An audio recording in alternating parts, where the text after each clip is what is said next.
unashindwa kutimiza malengo yako, unashindwa kuwa na post productive changed life growth katika maisha yako kwa sababu unaendekeza haya mambo manne na yanakuathiri na yanakuharibia maisha yako kabisa. Yaani mambo manne ambayo ni hatari kabisa na watu wengi wanayapuuzia na wanainvesti kuwekeza bila kutambua, na mwisho wa siku wanaua kesho zao. Sasa leo nitashare na wewe jambo moja la msingi sana ambalo ili uweze kuanzia hapo na hakikisha you take the message and go deal with that problem ili ukafanikiwe.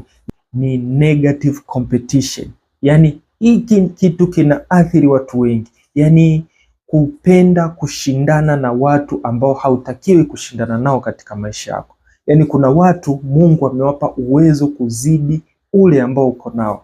Kuna watu Mungu amewapa kiwango kikubwa cha fedha, kiwango kikubwa cha elimu, kiwango kikubwa cha uwasilishaji wa mada. Inawezekana hata pia wamepewa madaraka. Sasa wewe kwa sababu wamekukuta katika eneo au umewakuta katika eneo fulani, unataka ushindane nao in a negative way.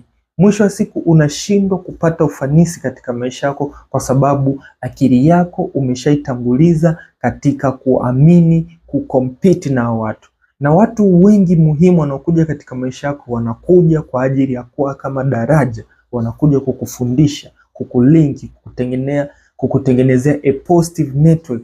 Sasa wewe unavyokuja na negative competition, utaanza kucompete nao. Utashindana nao masuala ya kiuchumi, utashindana nao masuala ya kiuongozi, utashindana nao katika kila eneo ambalo akili yako itakavyokutuma.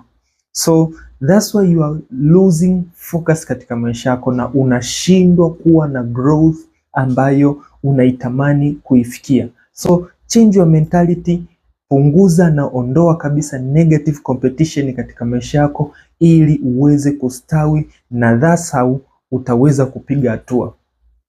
Maamuzi ni yako. Take the message, be the change, na unaweza kufanikiwa. Remove negative competition ili ufanikiwe.